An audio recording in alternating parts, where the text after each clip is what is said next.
रस्त्याच्या अर्धवट कामामुळे नागरिकांना त्रास। मुखेड तालुक्यातील ग्रामीण भागात कोट्यवधी रुपयाची रस्त्याची अनेक कामे गत कित्येक वर्षापासून अर्धवट बंद पडलेली आहेत। बांधकाम विभागाच्या दुर्लक्षामुळे गुत्तेदाराकडून सुरू करण्यात आलेल्या अर्धवट कामाच्या टेंडरचा नागरिकांना त्रास झाला आहे। वाहन चालवताना तारेवरची कसरत करावी लागत आहे, शिवाय लहान मोठे अपघात होत आहेत। जाम या ग्रामीण भागात मागील 5 वर्षात रस्त्याच्या कामासाठी कोणत्याही रुपयाचा निधी हिप्परगा नागरजांब शिंदगी फाटा राज्यमार्गाला जाणारा रस्ता व तसेच नागरजांब ते दिग्रज बुद्रुक गावातील अनेक रस्ते अर्धवटच खडी टाकून कंत्राटात पसार झाले आहेत। राष्ट्रीय महामार्ग जुळवणाऱ्या इतर कोट्यवधी रुपयांच्या रस्त्याची कामे माननीय आमदार तुषार राठोड यांच्या कार्याने चालू झालेली असताना सर्व कामे बंद चालू करत आहेत।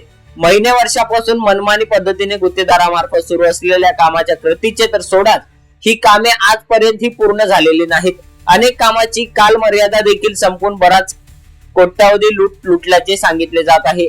अर्धवट रखडलेल्या रस्त्यावरील शेतकऱ्याच्या अडचणीमुळे रस्त्याचे रुंदीकरण करण्यात आले नाही, मात्र या रस्त्याकडे मुरुम टाकून कंत्राटक गुत्तेदाराकडून अर्धवट कामाचा ट्रेंड चालू झाला आहे। अर्धवट अवस्थेत सोडण्यात आलेल्या कामामुळे या रस्त्याची अवस्था पूर्वीपेक्षाही बिकट झालेली आहे। यामुळे लवकरात लवकर हा रस्ता पूर्ण करावा अशी मागणी नागरिकांकडून सार्वजनिक बांधकाम विभागाकडे केली जात आहे।